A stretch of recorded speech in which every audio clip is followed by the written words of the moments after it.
What does God the Father call Jesus?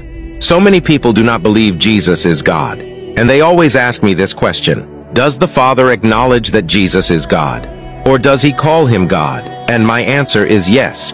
Now, if you do not believe that Jesus is God, I'm going to show you a Bible verse that clearly shows that the Father acknowledges that the Son is indeed God.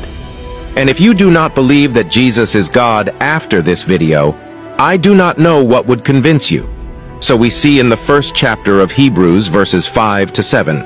For to which of the angels did God ever say, "You are my son, today I have become your father"? Or again, "I will be his father, and he will be my son"?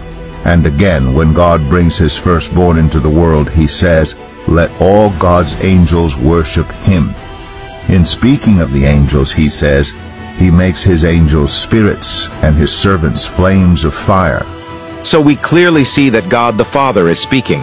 And we clearly see that Jesus is not an angel. And the next verse after this is a conversation between God the Father and God the Son. And we actually get to see what the Father calls the Son. Hebrews chapter 1, verses 8 to 9. But about the Son, he says, "Your throne, O God, will last forever and ever. A scepter of justice will be the scepter of your kingdom. You have loved righteousness and hated wickedness. Therefore God, your God, has set you above your companions by anointing you with the oil of joy." So in this verse, we see that the Father is speaking to Jesus.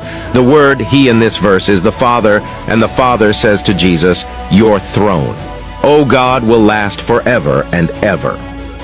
So in this verse, we clearly see that the Father calls Jesus God.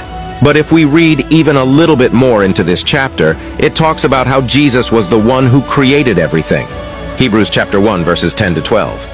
He also says, "In the beginning, Lord, you laid the foundations of the earth, and the heavens are the work of your hands. They will perish, but you remain. They will all wear out like a garment. You will roll them up like a robe, like a garment they will be changed. But you remain the same, and your years will never end." So from these verses, we clearly see that the Father is calling the Son, who is Jesus, God. So the next time someone says Jesus is not God, send them this video, because even the Father acknowledges that Jesus is indeed God.